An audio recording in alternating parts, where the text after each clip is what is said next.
Welcome back ख़वातीन व हज़रात। आज एक बड़े इंपॉर्टेंट टॉपिक के हवाले से हम बात करेंगे और इम्पॉर्टेंट टॉपिक इस वजह से भी है कि ये हर घर का इशू है, हर दूसरे घर का इशू है। गायनी के रिलेटेड बहुत सारे प्रॉब्लम्स होते हैं। कभी कभार ये प्रॉब्लम्स वाइफ में होते हैं, कभी कभार ये प्रॉब्लम हस्बैंड में होते हैं, लेकिन हमारे माशरे में अनफॉर्चुनेटली मुझे कहना पड़ेगा हमारा सारा फोकस ख़वातीन की तरफ होता है। हम उनके ऊपर फोकस करते हैं कि आपको ये करना चाहिए, आपको ये करना चाहिए, आपको ये करना चाहिए, लेकिन at the end of the day कभी कभार आपको पता चलता है कि ख़वातीन में तो प्रॉब्लम नहीं है, ये मर्दों में भी प्रॉब्लम है। और स्पेशली जो फर्टिलिटी के इशूज़ हैं ये बहुत ज़्यादा हमारे माशरे में इस वक्त रच बस चुके हैं। इसकी वजह हमारी डाइट भी हो सकती है, हमारी डेली रूटीन भी हो सकती है, हमारा एक्सरसाइज से दूर होना भी हो सकता है। तो इन तमाम तरह इशूज़ के ऊपर आज हम बात करेंगे। बिल्कुल जी, और इसी पर बात करने के लिए मैं चाहती हूँ आप नंबर्स भी अनाउंस कर दें। अगर नंबर भी अनाउंस कर देते हैं गजल, आजकल नंबर बड़े अनाउंस कर रही हैं। 05189010008 और 05189010007, इन दोनों नंबर्स पे आप कॉल कर सकते हो। अगर आपको कोई इशू है तो आज हमारे साथ जो डॉक्टर साहबा मौजूद हैं उनसे आप अपने इश्यूज डिस्कस कर सकते हैं और वो आपके इश्यूज को एड्रेस भी करेंगे। बिल्कुल जी, और इसी पर बात करने के लिए इन स्टूडियो में ज्वाइन कर चुकी हैं डॉक्टर फरवा हमीद साहिबा। आप गायनेकोलॉजिस्ट हैं। Thank you so much Farwa for your time. जिस तरह से हसनैन ने स्टार्ट में कहा ना कि अब ये बहुत कॉमन होते जा रहे हैं फर्टिलिटी के इश्यूज, मुझे बताइएगा कि कौन कौन से ऐसे कॉमन इश्यूज हैं और क्यों होते जा रहे हैं ज्यादा। Okay, first of all, I would say thank you for having me again here. And it's a very, very important topic. Fertility, 10 to 15% of couples do face fertility in their lifetime. Multiple reasons हो सकते हैं, जैसे भी आपने बताया कि हम समझते हैं कि सिर्फ वुमेन ओरिएंटेड है और ब्लेम गेम और गिल्ट सारी वुमेन के ऊपर जाती है। ऐसा नहीं है। एक्चुअली 30 to 40% ऑफ केसेस में ऑफ कोर्स वुमेन के इश्यूज हो सकते हैं, जिसमें से हार्मोनल इम्बैलेंसेस है। जो सबसे कॉमन हार्मोनल इम्बैलेंस है that is known as PCOS। इस पे मल्टीपल फोरम्स पे ऑलरेडी बात हो चुकी है। Other than that tubal issues हो सकते हैं कि ट्यूब्स ही ब्लॉक हैं तो फर्टिलाइजेशन ही पॉसिबल नहीं है, स्पर्म और एग का मिलना ही पॉसिबल नहीं है। इसके बाद आ जाते हैं मेल फैक्टर्स जो कि 35 to 40% प्रेवलेंट होते हैं। उसमें स्पर्म की क्वांटिटी कम होना, स्पर्म की मोटिलिटी यानी कि जिसको स्पर्म की स्विमिंग पावर कहते हैं वो ना होना, इसके अलावा उनकी मॉर्फोलॉजी में कोई इश्यूज होना। फिर आते हैं 10 to 20% केसेस जिसमें कंबाइंड यानी कि औरत का इशू भी है और मर्द का इशू भी है, तो वो थोड़े से ज़्यादा आप कॉम्प्लिकेटेड केसेस में चला जाता है।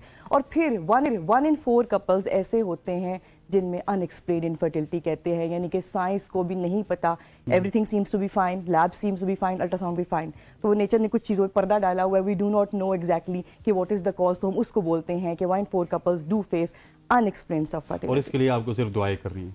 नहीं, मल्टीपल चीजें कर सकते हैं, दुआओं के अलावा भी बहुत सी चीजें, दुआएं तो जरूर करनी है। मेडिकल प्रॉब्लम नहीं है तो आप दुआएं करवा सकते हैं। दुआएं तो लाजमी करें, लेकिन उसके अलावा देयर आर सर्टेन प्रोसीजर्स जो कि अवेलेबल हैं कि ट्राई किया जा सकता है कि we can not be hopeless. बिल्कुल। अच्छा फरवा, मुझे ये बताइएगा कि हमारे यहाँ हमने देखा है कि अगर किसी को भी इस तरह से फर्टिलिटी के इश्यूज हैं, हम बहुत ज़्यादा फोकस करते हैं खातून पे कि आप जाके ये टेस्ट करवाइए, आपके अगर PCOS का प्रॉब्लम है तो ये आपका ही प्रॉब्लम होगा। उसके बाद हम उसके थायराइड के टेस्ट करवाएंगे, हम फ्लान टेस्ट करवाएंगे, हम फ्लान टेस्ट करवाएंगे।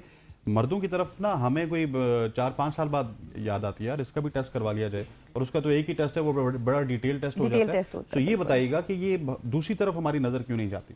एक्चुअली एक तो ये थोड़ा सा सोशल डायलेमा है, एक टाबू है कि मर्द शायद समझते हैं कि भाई हम पता नहीं कोई मर्दानगी पे के ऊपर या कोई वार है कि अगर हमें टेस्ट करवाना पड़ गया है या इस तरह से है। दूसरा अक्सर मैं देखती हूँ जब आते हैं फर्टिलिटी के लिए तो वी एक्सपेक्ट कपल आएगा, जाहिर है कपल का इशू है तो कपल शुड बी देयर, लेकिन अक्सर क्या होता है तो एक औरत उसके साथ उसकी सास होगी, I won't see the husband there and I say कि we can not do consultation. हमने मेल की हिस्ट्री भी उतनी ही इंपॉर्टेंट है, उसकी कोई पुरानी कोई स्मोकिंग की हिस्ट्री है, कोई ओबेसिटी है, डायबिटीज़ है, कोई इश्यूज़ हैं, स्ट्रेस फैक्टर्स हैं, मल्टीपल चीज़ें हो सकती हैं।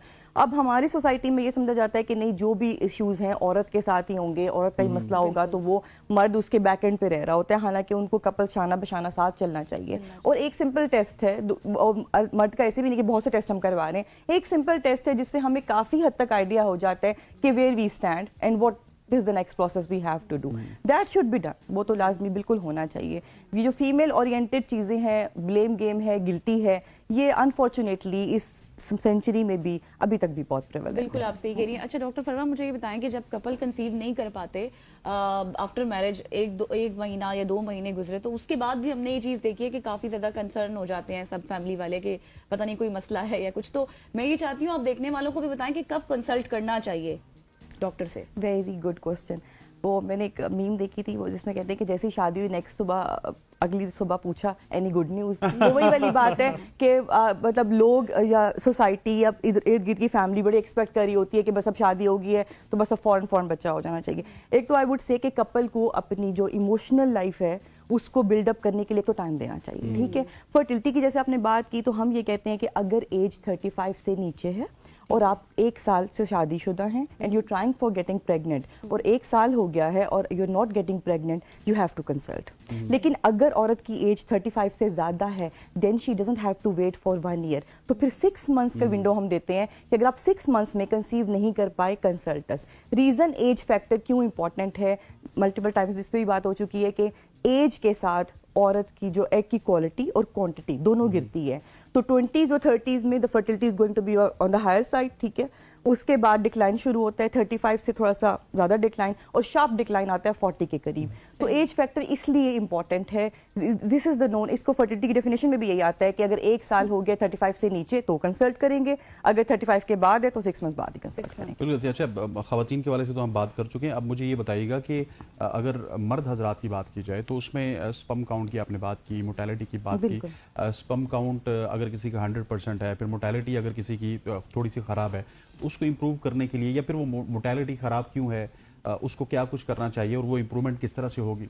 ठीक है। अच्छा, पहले तो ये समझा जाता था ना कि मर्द तो 70 ईयर्स की एज में भी फर्टाइल होगा, तो मर्द को क्या होना है, कोई इतना ऐसा मसला नहीं है, ठीक है। अब जो नई रिसर्चेज हैं वो कहते हैं कि even the age of man does matter, कि 35 से ज़्यादा अगर मेल्स हैं तो उनकी जो स्पर्म की क्वालिटी है वो गिरनी शुरू हो जाती है, शार्पली गिरती है 35 के बाद। देन इस पे फैक्टर आता है कि उसको कोई क्रॉनिक डिजीज़ है, क्या वो स्मोकर है, वेप, अल्कोहल, मल्टीपल चीज़ें जो एडिक्शन है, इस तरह की चीज़ें हैं, स्ट्रेस फैक्टर कैसा है। अब अगर बात आई सीमन एनालिसिस की, सीमन एनालिसिस उसको कहते हैं कि जो हस्बैंड की पूरी रिपोर्ट मिलती है हमें कि उसमें मल्टीपल पैरामीटर्स कैसे हैं, जिसमें मोटिलिटी आ गई, मॉर्फोलॉजी आ गई। अगर मोटिलिटी लो है तो पहले तो हम पूरे पैरामीटर्स सारे चेक ऑन करते हैं कि साथ सिर्फ मोटिलिटी ही लो है कि और भी स्पर्म काउंट टोटल लो आ रहा है। फिर हम अगर फर्ज करें ज़्यादा लो आ रहा है, we do get check hormones कि अगर कोई गड़बड़ है तो हम मेल्स के भी हार्मोन्स करवाते हैं कि उनके हार्मोन्स, उनका टेस्टोस्टेरोन लेवल है, मल्टीपल और हार्मोन्स है, FSH है, LH है, थायराइड है, प्रोलैक्टिन है, मल्टीपल ऐसी चीज़ें मेल्स में भी होती है कि कहीं उनकी कमी की वजह से अफेक्ट तो नहीं आ रहा।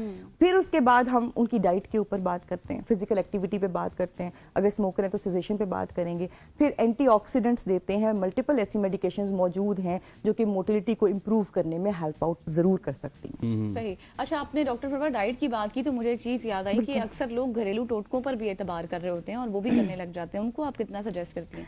अच्छा, देखिए घरेलू टोटके ये तो इनकी फील्ड में पैरेलल चलते हैं, सुन जरूर ले, लड़ाई ना करें घर वालों से, लेकिन ये है कि अपने डॉक्टर से लाजमी एक दफा कंसल्ट कर ले। मल्टीपल टाइम्स ऐसे होता है कि घरेलू टोटकों में अब ये पियोगी, डॉक्टर हमारी सोसाइटी में लॉस्ट रिजॉर्ट है। सबसे पहले हम जाएंगे ये घरेलू टोटकों पे, फिर हम किसी वो जो होती हैं, कोई किसी गांव में होती हैं, दूर दराज में बैठी होती है, फिर हम उसके पास जाते हैं, वहाँ से अगर कुछ हल नहीं होता तो फिर हम आते हैं कि अब डॉक्टर के पास जाएं, और फिर डॉक्टर के पास भी जाने के बाद हम कहते हैं अच्छा ये टेस्ट है ना, ये 6, 7, 8, 9 महीने बाद करवा लेंगे हम। वो वही वाली पेशेंट्स मेरी आती हैं अक्सर, वो बोलती हैं कि हाँ हमने दम तो बहुत करवाया था, दम तो करवाया था, हाँ हर केस में ऐसा है। लेकिन ना अभी अब 5 क्रूशियल साल दम कराते हुए, हकीमों के पास जाते हुए, वो क्रूशल टाइम होता है जो अर्ली एजेस होती हैं, उसमें अब करवा लिया। उसके बाद जब बिल्कुल एंड टाइम, जब बिल्कुल पानी सर से ऊपर आ जाएगा, फिर आप डॉक्टर के पास पहुंचते हो कि नहीं जी ये तो कुछ भी नहीं हुआ, चलें आप डॉक्टर को दिखा देते हैं। तो मेरा ख्याल है घरेलू टोटकों पे बिल्कुल बिलीव ऐसा नहीं करना चाहिए,